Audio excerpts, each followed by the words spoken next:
You never really know the exact moment something shifts in your life. It's not like a sudden, dramatic event. It's the quiet, subtle things, the changes in routine, the pauses in conversation, the way someone no longer looks at you the same way. You can't always pinpoint it, but you can feel it. And once you do, it's like stepping into quicksand. The harder you fight it, the faster you sink. It wasn't supposed to be like this. I always thought we were fine. People talk about signs of trouble in relationships, the long arguments, the petty fights, the dramatic shifts in affection. But we didn't have that. Nothing so obvious. No screaming matches or slammed doors. No whispers behind my back or strange texts. Nothing like that. At least, nothing I could see. It started as an innocent comment. Marin came into the living room one Saturday morning, looking off. She had a strange look in her eyes, like she was trying to figure something out, but couldn't quite put it together. "I think I need to clear my head," she said. It wasn't the first time she'd said something like that, but this time, it hit differently. Usually, when she needed to clear her head, it meant a quiet walk or a weekend at her parents' place. But that day, she said it like it was something bigger, more significant. Like her head wasn't the only thing she needed to clear. I didn't ask her to elaborate. I thought, this is fine. She's just stressed. Work has been crazy, and we've been dealing with a lot lately. I told myself it was no big deal. And then she left. No warning. No explanation. Just a bag. A promise that she'd be back in a few days, and that she needed time to herself. The house felt different when she left. I didn't realize how much space she filled until it was empty. But, like an idiot, I didn't think twice about it. I was too caught up in my own little world, thinking she'd be back and everything would go back to normal. Except it didn't. Days turned into weeks. No calls. No texts. Just silence. I tried to fill the void. Work, friends, endless distractions, but nothing seemed to work. I kept waiting for her to call, to come home. But the longer she was gone, the more I realized I was just waiting for someone who might never return. And then I found the letter. It wasn't like I was snooping. I didn't set out to invade her privacy. But I needed to know. I needed some kind of closure, some explanation. So, when I went into her office to grab a pen, I saw it. An envelope, tucked behind a stack of bills on her desk. My heart skipped a beat as I realized it wasn't addressed to me. The handwriting wasn't hers. I shouldn't have opened it. I know that now, but back then, I was desperate. So, I ripped it open. It was a letter from him. The man I had never heard of, never known about. The words were simple, nothing flashy, but they struck me like a sledgehammer. "Marin, I know we agreed to take it slow, but I can't stand the waiting anymore. I'm falling for you, and I think you feel it too. I can't do this with him anymore. I need you, and I think you need me." There it was. The moment everything broke apart. The truth I had been avoiding for weeks, months even. Marin wasn't just clearing her head. She was gone. Emotionally, mentally, and physically. She had already moved on to someone else. I stood there, staring at the letter in disbelief. The world around me seemed to blur, and I felt numb. How had I missed this? How had I not seen it? All those late nights she'd stayed at work late, the distant phone calls, the way she barely looked at me when we did spend time together. And it was all for him. That's when I made my decision. I wasn't going to wait around for her to come back, or for some explanation that would never come. I wasn't going to beg her to stay, to choose me. I wasn't the kind of guy who could do that. So, I did the only thing I could think of. I started packing. I didn't leave a note. I didn't say goodbye. I didn't tell her where I was going. I just emptied my side of the closet. I took my things, my life, and I left. The house felt heavier as I walked through it one last time. Each step a reminder of what was, and what would never be again. When I left, I didn't just leave the house. I left the country. I booked a flight to somewhere I couldn't even pronounce, somewhere that felt like a world away. Maybe it was a mistake, but at that moment, it was the only thing that made sense. I boarded that flight with nothing but a backpack and the silent hope that I could somehow disappear. Maybe I was running from her. Maybe I was running from myself. Or maybe I was just running from the reality I could no longer ignore. All I knew was this. When she went to clear her head, I cleared out my life. The first few days after I left felt surreal. I didn't know what to expect from myself, let alone what I was doing in a foreign country with nothing but the clothes on my back and a one-way ticket. At first, it was freedom. I felt like I could breathe again, like I had been holding my breath for years and finally exhaled. But then, as the days dragged on, that sense of freedom started to fade. replaced by something I couldn't ignore, the silence. I hadn't heard from Marin since I left. At first, it was almost a relief. She wasn't bombarding me with the vague excuses, the empty apologies. There was just nothing. I figured it was her way of dealing with everything, and part of me didn't care. But then the emptiness settled in, like a constant hum in the background of my thoughts. I tried distracting myself. I explored the city I had flown to, a small, old town by the sea. I spent my days walking through cobbled streets, eating at small cafes, taking long bus rides to nowhere. But all of it felt hollow. Every new sight I saw felt like a reminder that I was running away. It wasn't until a week in that I got a message. It wasn't from Marin, though. It was a text from an unknown number. My heart skipped as I read it. I know what you're doing. It's over between you two. Don't waste your time coming back. I stared at the screen for a moment, my thoughts racing. Who could this be? My first instinct was to block the number and move on, but something stopped me. The message was so direct, so cold, that I couldn't help but feel like it was a sign. But a sign of what? Was Marin the one who sent it? Or had someone else, someone I didn't know, been watching? The possibilities seemed endless, but they all pointed to the same conclusion. She had moved on. But what if she hadn't? What if she was still out there somewhere, trying to figure out her own mess? I couldn't help but feel the smallest sliver of hope, even though every logical part of me told me to leave the past behind. The truth was, I didn't know how to let go of something that was never fully mine. A few days passed, and the silence grew heavier. I kept thinking back to the letter I found, the one Marin had received. I need you, and I think you need me. Those words burned into my mind, and they twisted inside me like a knife. I wanted to forget it. I wanted to think that maybe this was all just a temporary thing, that it wasn't as bad as it seemed. But deep down, I knew the truth. Marin wasn't coming back, and I didn't know what to do with myself now that I had come to terms with that. It was a week before I finally reached out. Not to Marin, but to a friend back home, someone who had known us both. Someone who could give me the answers I was too afraid to ask for.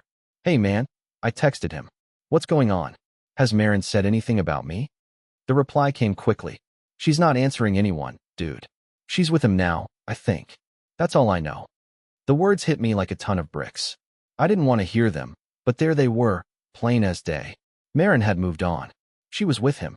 And all this time, I had been waiting for a woman who was already long gone. For the first time in weeks, I didn't know how to feel. I didn't know if I was angry, sad, or just numb. Maybe all of it at once. I wanted to scream, but I didn't have the energy. I was done waiting. Done trying to piece together a life that wasn't mine anymore. But what did that mean for me now? Would I stay in this town, wallowing in my own misery, or would I keep running? Keep hiding? Keep pretending that I didn't care? I didn't have the answer yet, but I knew one thing for sure. This was only the beginning. I spent days wandering the city, letting the streets absorb me. The hustle of the market, the distant sound of the waves crashing against the shore, the laughter of people living lives that didn't feel like my own. All of it seemed so distant, as if I were trapped in someone else's world. Every new place I visited felt like an attempt to outrun the reality of what had happened. But I couldn't escape it. The reality that Marin was gone, and I had been the last to know. One afternoon, I found myself at a small bar near the edge of the town. It had the kind of atmosphere I didn't think existed anymore. Dark wood, dim lighting, the scent of old leather and whiskey. I sat at the bar, nursing a drink I barely tasted, trying to ignore the gnawing emptiness that had settled in my chest. I was trying to feel something, anything, other than the crushing weight of being left behind. That's when I saw him. He walked in like he owned the place, tall, confident, with a swagger that was impossible to miss. He was the kind of guy you'd expect to see in a movie, the handsome stranger who always gets the girl. But it wasn't just his appearance that caught my attention. It was the way he moved, the ease with which he commanded the space around him. He had that same energy Marin had always been drawn to, the kind of magnetic pull that I could never match. I didn't know who he was, but deep down, I knew. He was the one. The man Marin had chosen. The one she'd left me for. I couldn't breathe for a moment, my mind scrambling to make sense of everything. He sat at the far end of the bar, his eyes scanning the room, not even noticing me. And for the first time in what felt like forever, I didn't want to face him. I didn't want to confront this reality. But I couldn't look away. He was there, in the same place I had come to drown my sorrows, and all I could think was, How long had he been in my life? And I didn't even know it. I ordered another drink, the burn of alcohol doing little to numb the truth that was staring me in the face. I tried to ignore the conversation in my head, the one telling me that I needed to confront this, that I needed to ask him what had happened, to ask him how long this had been going on. But the words wouldn't come. Instead, I stayed quiet, watching him as he laughed with the bartender, a smooth, easy charm I could never pull off. I couldn't help but wonder how many times Marin had seen him this way, how many times she had been swept up in his presence, just like I had once been with her. And suddenly, I realized just how little I really knew about the woman I had spent 6 years with. A part of me wanted to get up and walk over to him, to challenge him, to ask him how he could take what was mine. But there was another part of me, the part one didn't want to acknowledge, that was terrified.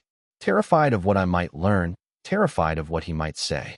I took a deep breath, trying to collect myself. This wasn't the time to lose control, but it was hard not to. He left a little while later, still unaware of the effect he'd had on me. And as I watched him walk out, something inside me snapped. The anger, the jealousy, the hurt, it all came crashing down at once. I couldn't do this anymore. I couldn't keep pretending like nothing was wrong. I couldn't keep running from the truth. I grabbed my things and left the bar. The cool night air hit my face, sharp and unyielding. But it didn't matter. The storm in my chest was stronger than anything the world could throw at me. I didn't know what I was going to do next, but I knew I couldn't stay here. Not in this town, not in this life. It was time for me to stop hiding. Time for me to stop running from the life I had left behind. And so, with nothing but a few $100s in my pocket and the weight of everything I had lost, I made my way to the bus station. The decision wasn't easy. I wasn't sure where I was going, but it didn't matter. All I knew was that I couldn't stay here. I was done waiting, done pretending like everything was fine. It was time for me to take control of my life again, even if I didn't know what that meant yet. But there was one thing I was sure of. I wasn't going back to her. I wasn't going back to the life we had built. It was time for something new. I didn't know where I was going, but I knew I couldn't stay in that town. There was something about it, the quiet streets, the memories lingering in every corner, that kept dragging me back to the past. I didn't need the past anymore. What I needed was to forget, to put as much distance between me and the life I'd once known as possible. I took the first bus out of town, my heart pounding with each mile that separated me from the place I thought was home. The road stretched out ahead of me, endless and empty, like the path I was now walking in my own life. I hadn't planned this. It wasn't like I'd woken up one morning and decided to just leave. But after seeing him, after hearing that text, after everything that had fallen apart, I knew I couldn't keep pretending. It was strange. I hadn't talked to Marin in weeks, and yet, her absence was everywhere. I could feel it in the small moments. The way I instinctively reached for my phone to send her a message, only to realize there was no point. She wasn't going to answer. Not anymore. The longer I stayed away, the clearer it became. She wasn't coming back. She had already left me in every way that mattered. And that hurt more than anything. It wasn't just the betrayal of her being with someone else. It was the realization that I had been so blind to it all. I thought I knew her, but I didn't. My thoughts were interrupted when my phone buzzed again. It was another message. Another unknown number. I told you to stop waiting. She's made her choice. Stop pretending everything is okay. This time, I didn't hesitate. I answered. Who is this? I typed, my hands shaking slightly as I hit send. The reply came almost instantly. Someone who knows the truth. Someone who sees through the lies. I stared at the screen. The words were familiar, but they felt colder this time. I had no idea who this person was, but it was starting to feel like they knew too much.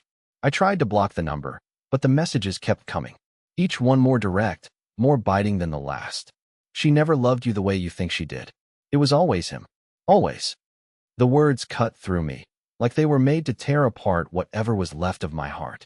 I dropped the phone, sinking into the bus seat, staring out at the landscape I was passing.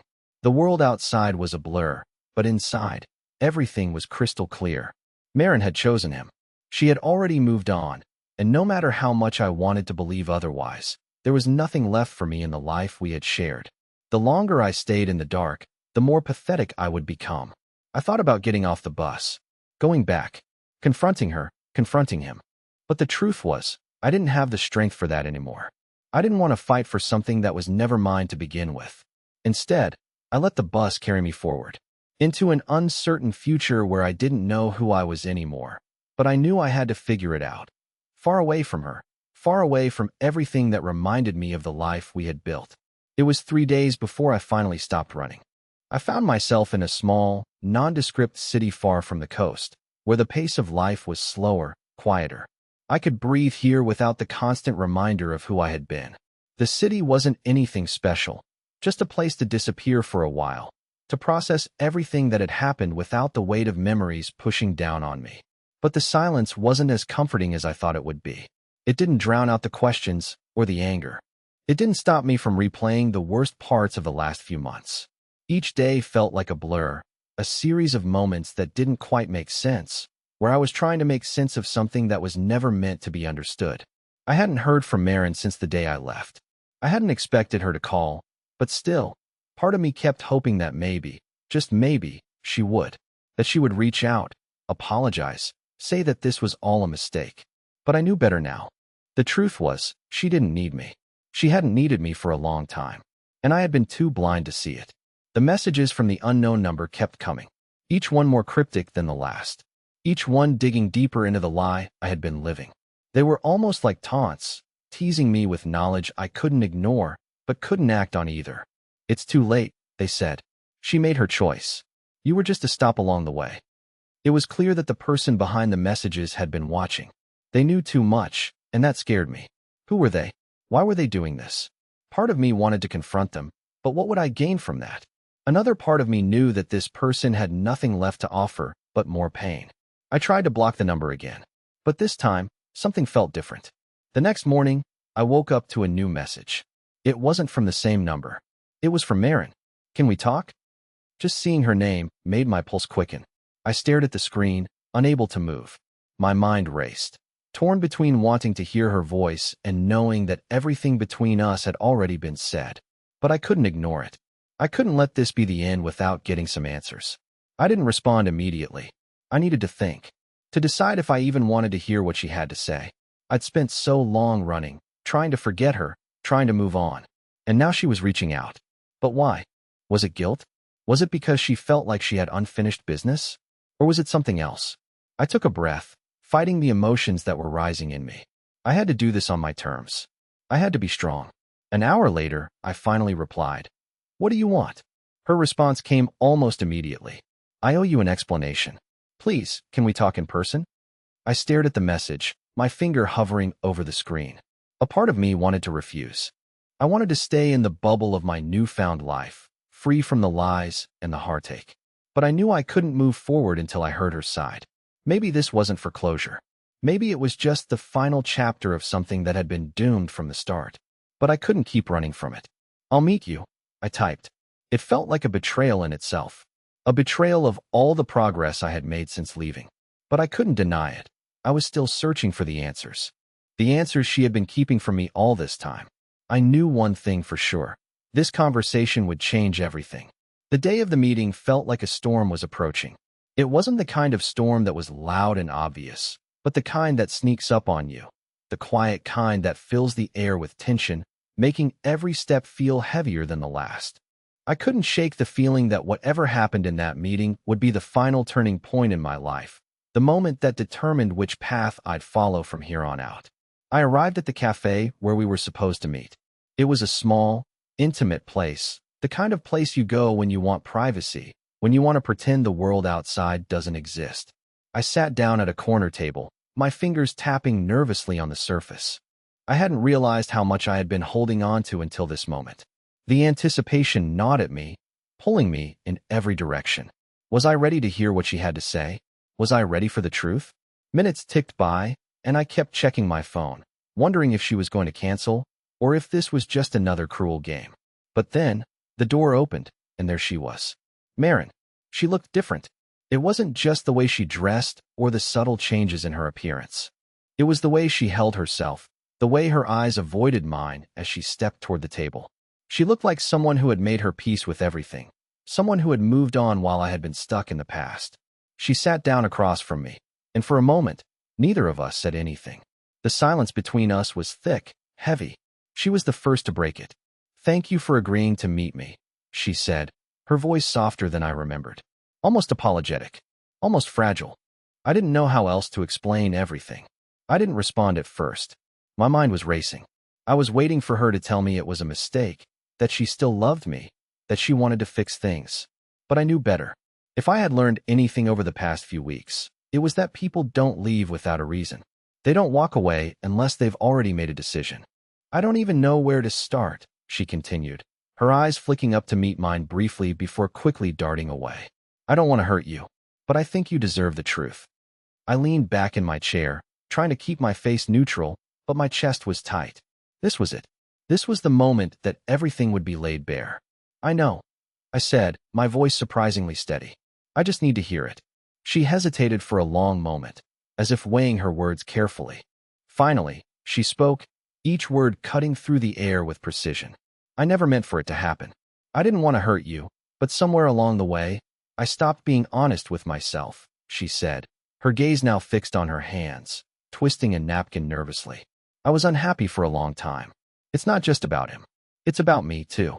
I don't know. I was lost. I thought I could fix everything, but I couldn't. The way she spoke was so matter-of-fact, so distant. It made me sick to my stomach. She wasn't apologizing. She wasn't asking for forgiveness. She was explaining herself like she was talking about someone else's life, not mine, not ours. You don't owe me an explanation, I said, cutting her off. You don't have to justify anything. It's clear now. You've moved on. So why are we even sitting here? She flinched, and for the first time, I saw a crack in her composure. She looked up at me, her eyes wide with something that almost looked like regret. I'm sorry. I didn't mean it like that. But yes, I've moved on. I didn't want to, but I couldn't keep pretending. I couldn't keep living a lie. Her words were like a slap. They hit harder than I expected, and I could feel the sting deep in my chest. But I wasn't going to let her see how much it hurt. I wasn't going to give her the satisfaction of seeing me fall apart. So that's it. I asked, my voice colder now, the numbness settling in. You just wake up one day and decide that everything we had doesn't matter anymore. I never stopped caring about you, she said, her voice breaking for the first time. But I wasn't happy.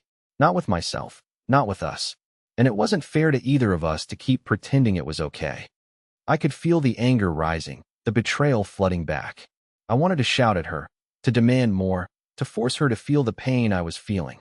But I couldn't. I just sat there, in silence, letting the weight of her words settle around us. I took a deep breath and stood up. I don't want to hear any more excuses, Marin. You've made your choice. And I've made mine. I didn't wait for her to respond. I turned and walked out of the cafe, leaving her behind. Maybe I should have stayed. Maybe I should have listened. But I didn't need any more answers. I had heard enough. Now, it was time to move on. For real. I didn't know where I was going when I left that cafe. It wasn't just the confusion in my head. It was the way my body felt. Every step felt like I was leaving a part of myself behind, and I didn't know if that part would ever come back. I walked, not caring about where my feet took me, only trying to outrun the thoughts that were closing in on me. Marin's words echoed in my mind. I wasn't happy. Those words kept repeating like a broken record. It was as if she'd been carrying this weight for so long, and now, finally, she was just letting it all spill out. The problem was, her version of letting it all out didn't feel like honesty. It felt more like an apology without emotion, a confession without any real regret. I stopped at the edge of the park, my hands shaking slightly as I pulled out my phone. Another message. It was from the same unknown number, the one that had been sending me cryptic texts since I left. This time, the message was different. You can't run away from the truth forever. It's still there, waiting for you. The words struck me like a punch. I had been running. That much was true. But I hadn't realized how much I was still trapped in the past, even after everything I'd tried to leave behind. I scrolled through my contacts, hesitating. I wasn't sure who I was looking for, someone to explain, someone to blame, or maybe just someone to hear me out. But no one came to mind. Not really. There was nothing left for me in the life I had before. That life, the one where I had believed I was safe and loved, had already crumbled. I could either accept that or keep pretending it wasn't true. I stood there, staring at the screen, feeling the pull of everything I had lost, and I realized something. Marin's words had shattered me, but this message, it was the final nail in the coffin. She wasn't the one who had the power to hurt me anymore. The person behind these messages, whoever they were, had something else. Something darker. I wasn't sure if I wanted to face that truth, but I knew I had to. I deleted the message and tossed my phone into my bag. I wasn't going to let that person control me, even if they knew things I didn't want to face. I wasn't going to let the past keep dragging me down. But it was hard. Harder than I expected. I walked aimlessly for what felt like hours, until the sun began to dip below the horizon, casting long shadows on the streets. There was something about that time of day, when everything feels like it's caught between two worlds, the world of light and the world of dark. I felt like I was suspended in that space, unsure of where to go next. I hadn't realized how much of my life had been built around Marin until she wasn't there anymore. How much of my identity had been tied up in being with her. Now, I was just a man walking through a city I didn't know, carrying a past that I could never shake off. But at that moment, something shifted. It was small, almost imperceptible. I didn't need answers from her anymore. I didn't need closure. I just needed to find a way to let go. The next morning, I woke up to the sound of the city outside. Busy, alive, completely indifferent to everything I had been through. The sky was clear, and for the first time in a long time, it felt like a new day. It wasn't that everything was suddenly fixed or that I had all the answers, but something in me had changed. I didn't feel as lost anymore. I was done being angry. I was done being hurt. It was time to take control of my own life. I started small. I went for a run, something I used to love doing but had stopped after Marin and I drifted apart. The physical exhaustion was a welcome relief from the constant mental strain. With every step, I felt a little bit more like myself again. Like I was reclaiming parts of me I'd buried under years of trying to be someone else's idea of a perfect partner. The hardest part wasn't the running or the physical pain. It was realizing that, despite everything, I had given so much of myself to someone who didn't value it. But that was in the past.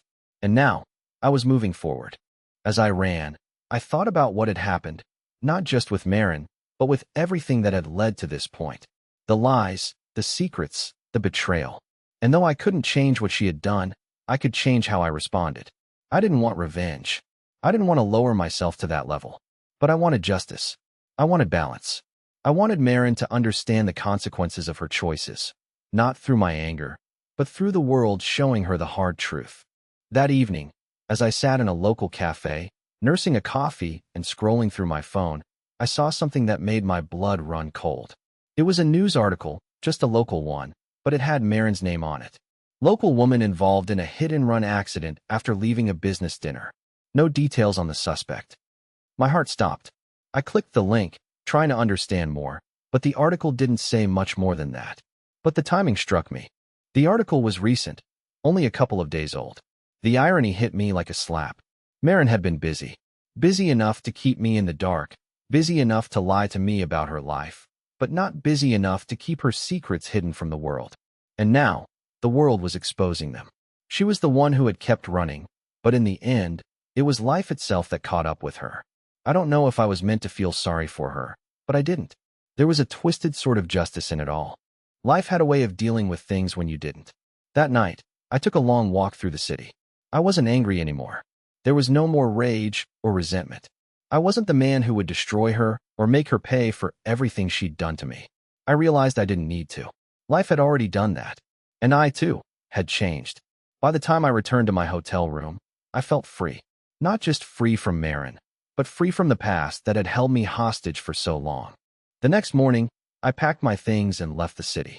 The sun was rising as I boarded a train to a new town, a place where I didn't have to be defined by the woman who had once claimed to love me. I didn't know what the future would bring, but I knew it was mine to shape. I was done with her and done with the past. This was the first step toward a life that was entirely my own. And for the first time in a long time, I was excited to see where it would take me.